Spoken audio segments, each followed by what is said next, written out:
If you're here, you're likely responsible for a loved one's home in probate or trust after their passing.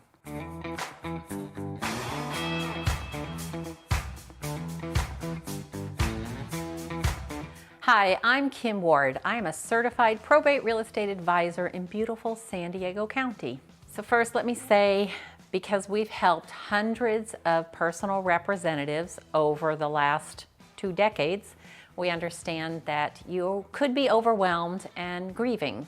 And this video is about finding the right real estate agent to help you through the preparation, the marketing, and the sale of your loved one's home. Because the truth is, selling a home in probate or trust administration, well, it's a little bit different than selling a traditional home, one that you're currently living in.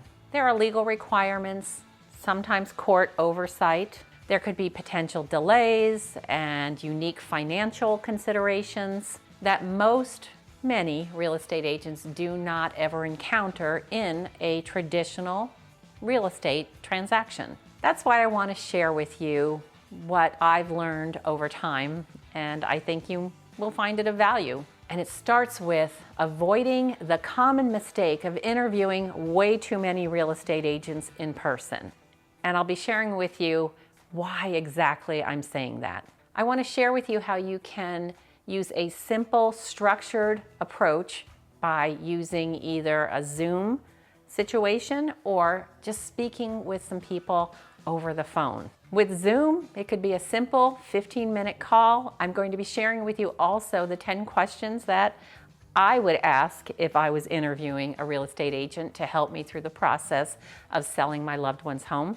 And I think you're going to find that of value. In that, there'll be 10 critical questions to ask, and you can interview as many people as you want, of course, but you probably want to limit it to 5 or 6 agents, hoping to find 1 or 2 that you want to spend more time with. I'm also going to share 2 real-life stories with you. One about Wayne. He was an executor who spent way too much time interviewing in the home of his loved one, 6 real estate licensed people. And I'm going to share about how Wayne realized he could have saved himself a lot of time by using this idea that I came up with that hopefully will be helpful to you. Then I'm going to talk with you also about Ellen, who used our approach efficiently, and she vetted agents.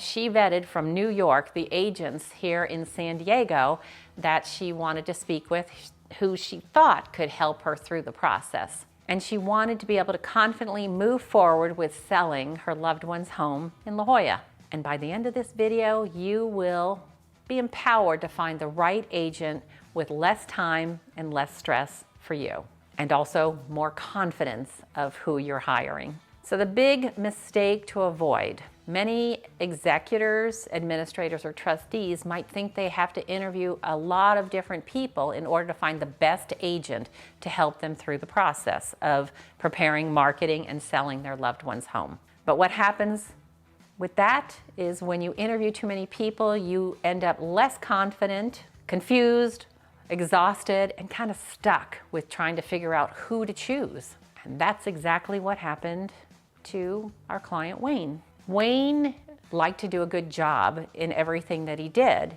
and he wanted to do a good job for his friend who passed away, and he was appointed as the executor of her estate. He wanted to find the absolute best real estate agent to help him with that process. So he started reaching out to agents, asking questions, and scheduling 1 to 1.5 hour meetings with each one of them. And before he knew it, he had scheduled for 6 different agents to come to the home and talk with him about what they do to help with homes in probate. And each of those agents, they had different opinions. Some of them told them to fully renovate the home. Some of them said to sell it as is.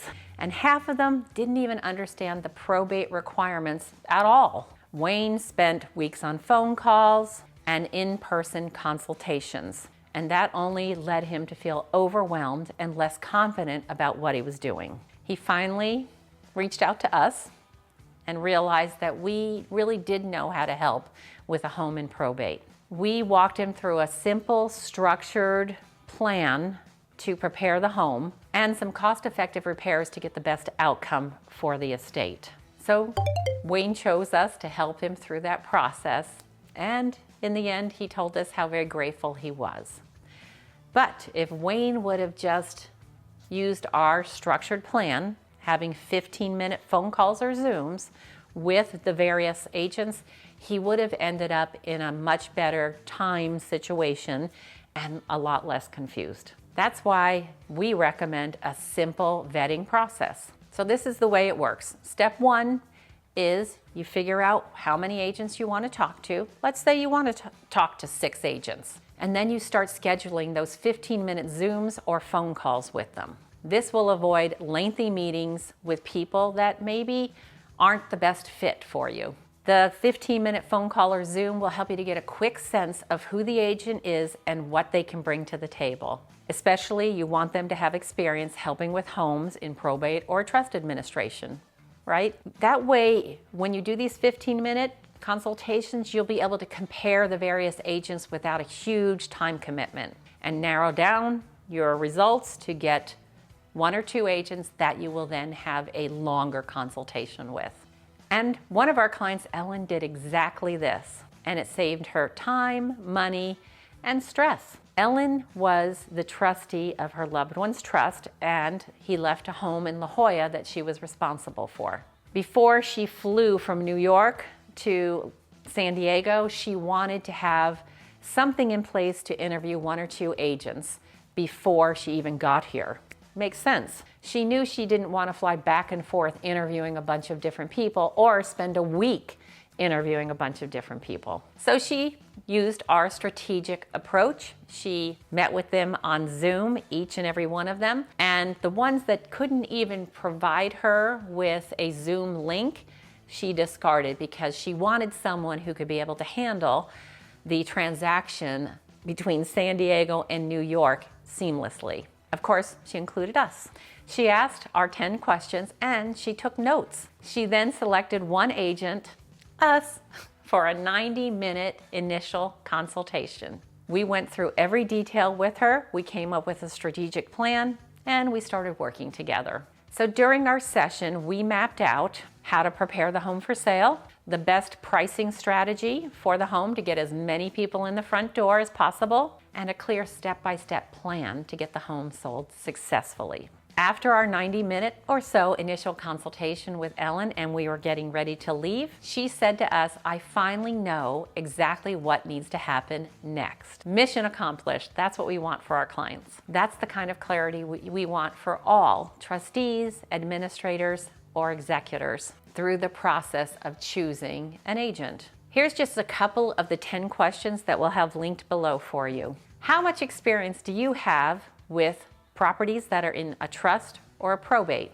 And here's another one. Can you explain the difference between a home in probate or a traditional sale? Those are the kind of questions that you're going to want to ask and get good answers to so that you too can make a good decision on who you're going to spend more time with, like Ellen did. The link for the 10 questions you can ask a real estate agent before you spend even more time with them will be in the description box below. So to recap, choose up to 6 agents, spend 15 minutes on the 10 questions with them, choose 1 or 2 agents to actually spend more time with at the home, and find an agent that gives you clarity and confidence. I hope you found this of value. Please like, subscribe, and hit that bell button to receive our weekly videos because you wouldn't want to miss any of them.